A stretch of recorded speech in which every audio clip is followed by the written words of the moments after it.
यार दोस्तों, तो कैसे हैं आप सब? आई होप आप सभी अच्छे होंगे। मैं Devpreet, welcome to my channel midnight feeling plus story. So चलिए हम बिना कोई वक्त जाया करे अपनी कहानी से शुरुआत करते हैं। कहानी अधूरी दास्तां, एक श्राप। ये कहानी का पहला एपिसोड है। तो चलिए अपनी कहानी से शुरुआत करते हैं। एक लड़की को घसीटते हुए कुछ लोग लेकर जा रहे थे। उसकी दिल दहला देने वाली चीखें पूरे जंगल में गूंज रही थी, लेकिन जो लोग लेकर जा रहे थे मानो उनको कोई फर्क ही नहीं पड़ रहा। उस लड़की को लेकर जाकर एक सूखे पेड़ से बांध दिया जाता है। राजशाही पोशाक में रोती बिलखती वो लड़की चीख चीख कर ये पूछ रही थी कि आखिर मैंने किया क्या है, मुझे किस चीज के लिए यहाँ लाया गया है। और चीखते हुए इधर उधर देखती है, तभी पीछे से एक भारी सी आवाज उसके कानों में गूंज पड़ती है। तुझे नहीं पता तूने क्या किया? तूने अपराध किया है, अपराध। जला दो इस लड़की को।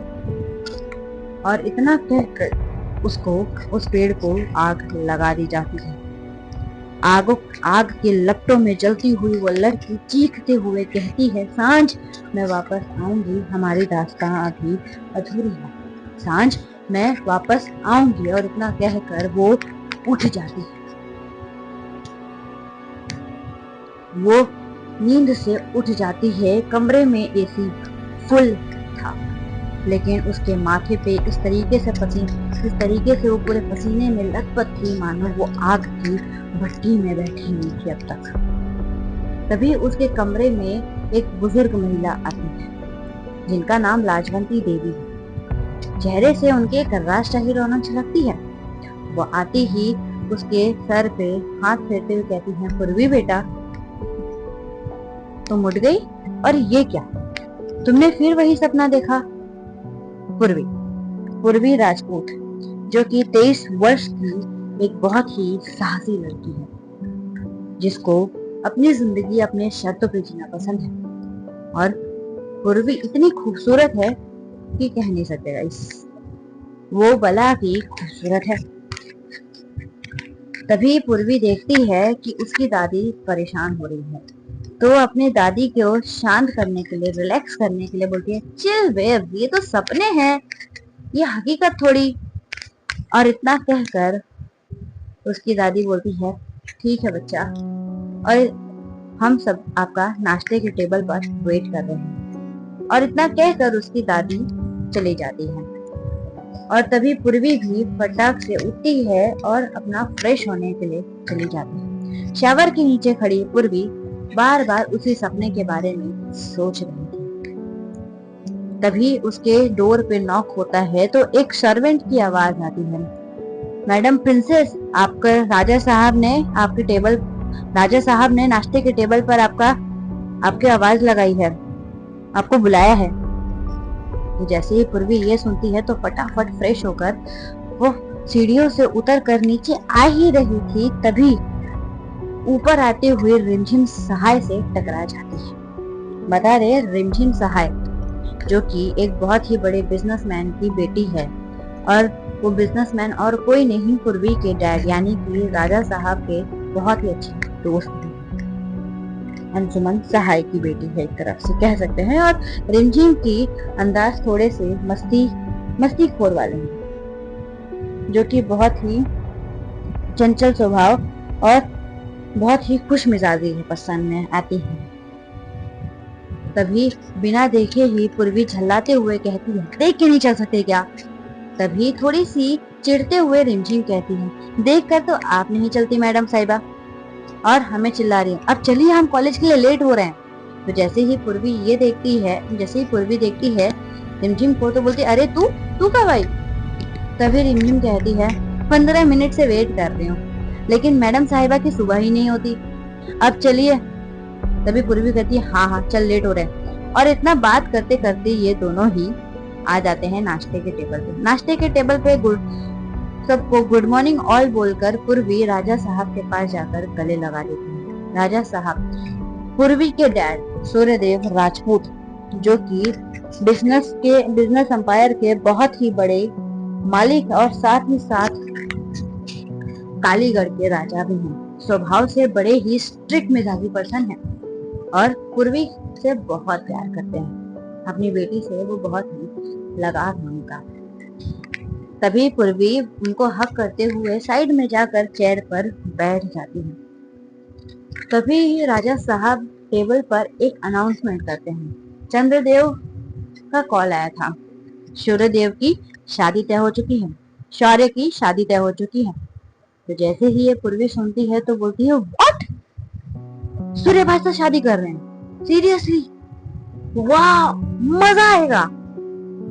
काफी एक्साइटमेंट में जब उसकी दादी उसको देखती है तो वो थोड़ी सी खुश, वो थोड़ी सी हंस पड़ती है। तभी तभी पूर्वी की माँ, जो कि सुशीला थी, वो एक नौकर को जूस का ग्लास देने के लिए बोलती है। तभी पूर्वी जैसे ही नौकर वो ग्लास को पकड़ेगा, तभी पूर्वी अपनी दादी की तरफ देखते हुए कहती है कि हम दूध पीकर चले जाएंगे। और वो इतना कहती है और दूध का ग्लास खाली करते हुए हाथ में एक एप्पल लेकर रिमझिम के साइड में खड़े होकर बोलती है, चले चले मैडम। तो रिमझिम जैसे ही देखती है तो वो बेचारी सैंडविच खा रही है। तो वो इतना कहकर पूर्वी तो आगे चली जाती है, लेकिन रिमझिम वो अपने मुंह में एक सैंडविच रखकर दूसरे हाथ में सैंडविच पकड़े हुए वो उसके पीछे पीछे भाग जाती है। पूर्वी और रिमझिम बाहर आते हैं। तो जैसे ही आते हैं तो पोर्च में एक गाड़ी खड़ी थी, जिसमें ड्राइवर जो कि कार के दरवाजे को खोल के रखा था। जैसे ही ये देखते हैं तो वो दोनों जाकर गाड़ी के बैक सीट पे बैठ जाते हैं और गाड़ी ड्राइवर कॉलेज की तरफ रवाना हो जाता है। वो गाड़ी ड्राइवर चलाते हुए कॉलेज की तरफ बढ़ जाते हैं। कॉलेज की तरफ जैसे ही जाते हैं तो देखते हैं कि वहां पर एक लड़का जो कि हाथ में फ्रैंकी लेकर जो कि खाते हुए फोन देख रहा था। लग रहा था कि किसी का इंतजार कर रहा है। तो जैसे ही पूर्वी उसको देखती है तो वो स्टॉप द कार तुरंत बोलती है। तो जैसे ही ये कहती है तो ड्राइवर तुरंत कार रोकता है। जैसे ही कार रोकता है तभी पूर्वी कहती है, तभी पूर्वी और रिमझिम दोनों ही बाहर आते हैं। तभी रिमझिम बोलती है, समीर एक बात बता, तेरे को खाने के अलावा और कुछ काम नहीं है क्या? तभी समीर कहता है, अपने बाप का खा रहा हूँ, तेरे पेट में क्यों इतना दर्द हो रहा है? तो जैसे ही ये होता है, बता दे समीर जो कि बहुत ही पूर्वी का क्लासमेट होता है और बहुत ही खुश मिजाज पर्सन होता है। बहुत ही अच्छे दिल का, जिसका मन अच्छा हो, हंसी मजाक करने वाला, और पूर्वी का क्लासमेट होता है। और समीर के जो पिताजी होते हैं वो एक रेस्टोरेंट के मालिक होते हैं। तभी पूर्वी जो होती है वो इन दोनों को इग्नोर करते हुए आगे बढ़ जाती है और ये दोनों पीछे से झगड़ा करते हुए, मतलब नोकझोंक करते हुए आने लगते हैं। पूर्वी जो होती है वो आगे जाती है और आगे जाकर एक लाइब्रेरी की तरफ मुड़ जाती है। मुड़ते हुए लाइब्रेरी में जाकर इधर उधर देखने लगती है। तभी रिमझिम बोलती है, तो किसको ढूंढ रही है? तभी समीर बोलता है, और किसको? अपनी अदिति को। जैसे ही ये बोलते हैं तभी पूर्वी को नजर आती है क्योंकि अदिति एक कोने की चेयर में बैठी हुई एक बुक पढ़ रही थी। पूर्वी उसके पास जाती है और बोलती है कि ये तो क्या पढ़ रही है? चलिए आइए इंट्रोड्यूस करवाते हैं हमारी अदिति से। अदिति शास्त्री, जो कि पूर्वी के कॉलेज से ही बीएमएस की स्टडी कर रही है।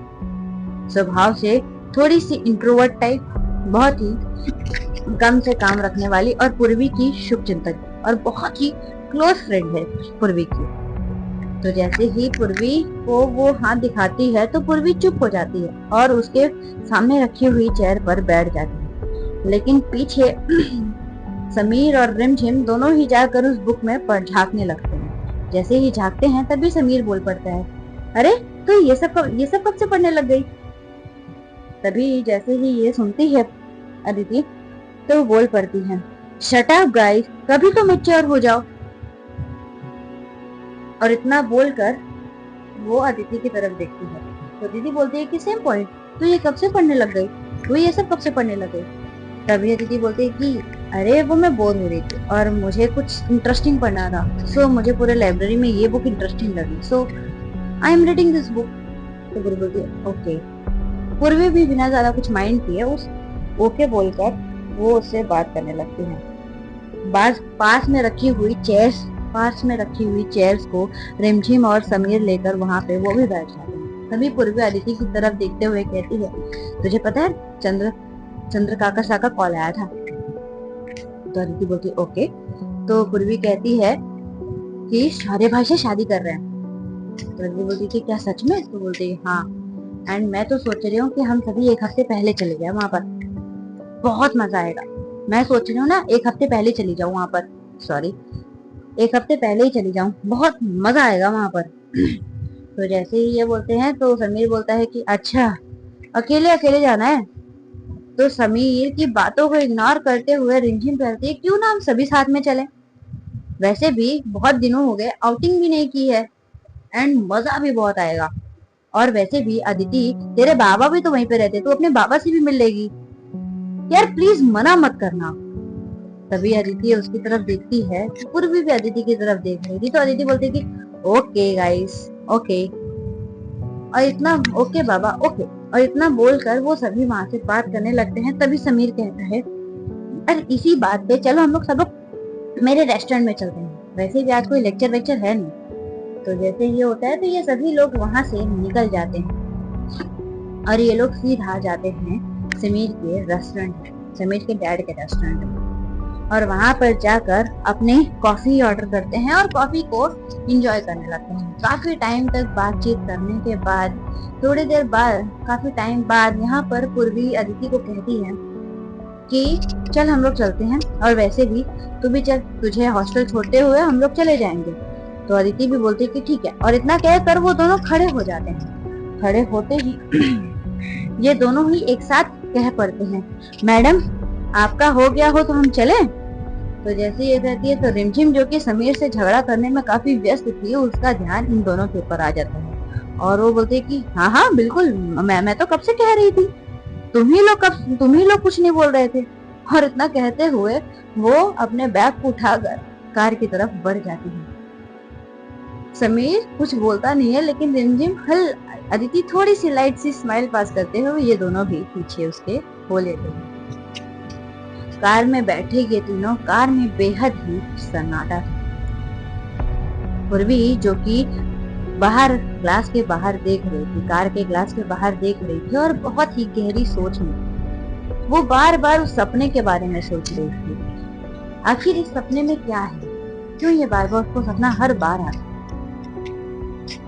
थोड़ी देर बाद अदिति का घर आ जाता है। तो अदिति कार से उतरती है। तभी पूर्वी कहती है कि रात को डैड से बात करने के बाद मैं सबको बता देती हूँ कैसे जाना है। तो अदिति बोलती है ओके एंड बाय बोलकर वो चली जाती है। थोड़ी देर बाद उनकी जो गाड़ी होती है पुल की तरफ से गुजर रही होती है। जैसे ही पूर्वी देखती है तो वो तुरंत स्टॉप द कार बोलती है। जैसे ही वो बोलती है तो ड्राइवर कार रोकता है। तभी पूर्वी कार से उतरते ही उस पुल की तरफ जाती है। पुल की तरफ बढ़ते ही वहां पर एक सिगरेट का पैकेट निकालकर स्मोकिंग करने लगती है। जैसे ही रिमझिम ये देखती है तो वो भी कार से बाहर आती है और कार के डोर से टिकते हुए वो फोन स्क्रॉल करने लगती है। थोड़ी देर बाद जब पूर्वी का स्मोकिंग करके हो जाता है तो वो आकर कार में बैठ जाती है। पूर्वी स्मोकिंग करते वक्त भी बार बार उस सपने के बारे में ही सोच रही थी। तभी थोड़ी देर बाद जैसे कि रिमझिम का बंगला आता है, तभी रिमझिम तुरंत बोलती है गाड़ी रोको गाड़ी रोको गाड़ी रोको। तो जैसे ही होता है तो गाड़ी तुरंत रुकती है। तभी पूर्वी बोलती है अब क्या हुआ तुझे। तो रिमझिम बोलती है अरे वो हम लोगों को अलीगढ़ जाना है ना, तो हम लोगों को थोड़ी सी तैयारी भी करनी है। बोलती अच्छा, और बोलती है यार मुझे डैड से परमिशन भी लेनी है। तो वो बोलती है एज योर विश। और इतना बोलते ही जो रिमझिम होती है इतना सुनते ही वो उतर जाती है, और उतरते ही पूर्वी की जो गाड़ी थी वो आगे बढ़ जाती है। जैसे ही रिमझिम देखती है कि पूर्वी की गाड़ी आगे बढ़ गई है तभी रिमझिम किसी को कॉल करती है, और कॉल करते ही बोल पड़ती है कि आज उसने फिर स्मोकिंग की। कॉल करती है, कॉल रिसीव होता है और ये शब्द वो बोल पड़ते हैं। जैसे ही सामने से बस उसको एक आवाज ओके, और इतना बोलकर वो कॉल डिस्कनेक्ट हो जाता है। दूसरी तरफ पूर्वी जो कि अपने घर जाती है, अपने घर में जाकर सीधा अपने कमरे में चली जाती है। कमरे में जाकर वो फ्रेश होती है। फ्रेश होने के बाद अपने कानों में हेडफोन लगाकर सॉन्ग सुनने लगती है, उसके जो कि फेवरेट सॉन्ग्स रहते हैं। थोड़ी देर बाद, काफी टाइम बाद, सॉन्ग सुनते सुनते काफी टाइम बाद उसके दरवाजे पर एक सर्वेंट की आवाज है, मैडम प्रिंसेस, राजा साहब ने आपको खाने के टेबल पे बुलाया है। तो जैसे ही ये सुनती है तो पूर्वी नीचे आती है, डिनर टेबल पे आती है, तो वो दादी के बाजू में आकर बैठ जाती है और बोलती है हाय बेब्स। तो उसकी दादी बोलती है पागल कहाँ थी? तो बोलती कि वो तो मैं कॉलेज गई थी, आपको नहीं पता क्या? दादी बोलती हाँ खाना खा। और तभी वहां पर राजा साहब आते हैं तो खाना शुरू होता है। खाना शुरू होने के बाद पूर्वी खाते खाते ही बोल पड़ती है कि डैड, मैं सोच रही हूँ हम लोग एक हफ्ते पहले ही चले जाएं। तभी उसके डैड बोलते हैं कि मासा, हम सोच रहे हैं कि हम एक हफ्ते पहले ही चले जाएं, क्योंकि हो सकता है कि हम लोग शौर्य की शादी अटेंड ना कर पाए, क्योंकि मुझे एक बहुत ही जरूरी मीटिंग भी है, इसलिए मैं ये सोच रहा हूँ। तभी उसकी मासा बोलती है तुम्हें जो सही लगे बेटा। तभी पूर्वी फिर से वो अपने शब्द दोहराती है कि बोलती है डैड, मैं सोच रही हूँ कि हम लोग एक हफ्ते पहले चले जाते ना, मेरे दोस्त भी जाना चाहते हैं अलीगढ़, हमारी थोड़ी सी आउटिंग भी हो जाएगी और हमारा एंजॉयमेंट भी हो जाएगा। तो उसके डैड जो कि खाना खाते खाते थोड़ी सी सोच में पड़ जाते हैं और सोच में पड़ जाते हैं, लेकिन ये पूर्वी को रियलाइज नहीं होने देते और अपने मेन हेड को कहते हैं कि राय साहब को कह दीजिए कि मैडम प्रिंसेस और उनके दोस्तों के लिए कालीगढ़ जाने का व्यवस्था किया जाए। इतना सुनते ही पूर्वी आई लव यू डैड कहती है, तो जो राजा साहब होते हैं पूर्वी को लाइट सी स्माइल देकर, उनका खाना हो चुका था तो वो वहां से उठकर अपने कमरे की ओर बढ़ जाते हैं और वहां पे सभी का खाना हो जाता है तो पूर्वी भी अपने कमरे में चली जाती है। जाने के बाद वो तुरंत ग्रुप कॉल करती है और ग्रुप कॉल होने के बाद वो सभी को बताती है कि हम सभी का जाने का अरेंजमेंट हो चुका है। तो सभी बेहद खुश थे और थोड़ी बहुत बात होती है उन सभी की ग्रुप कॉल पे। इतना होने के बाद यहाँ दूसरी तरफ जैसे ही वो कॉल डिस्कनेक्ट होता है, तभी अदिति के फोन पर किसी अननोन नंबर से कॉल आता है। जैसे ही कॉल आता है तो अदिति वो कॉल रिसीव करती है। अदिति जैसे ही उस कॉल को रिसीव करती है तभी कॉल पर से एक भारी सी आवाज, तो क्या तुम भी आ रही हो? क्या तुम भी आ रही हो उसके साथ? तो अदिति बोलती है हाँ। इतना बोलने के बाद वो थोड़ी देर का एक अजीब सा सन्नाटा छा चुका था। तभी सामने से एक आवाज, जो काम दिया था वो हुआ कि नहीं? तभी अदिति कहती है कि थोड़ा हो गया है और कुछ बाकी है। तभी सामने से आवाज, हो सके तो जितनी जल्दी आने से पहले ये काम खत्म कर देना। और इतना कहकर वो कॉल डिस्कनेक्ट हो जाता है। अब अदिति के माथे पर एक अजीब सी चिकन जा चुकी थी। बेहद ही परेशानी में अदिति आ चुकी थी कि अब करना क्या है।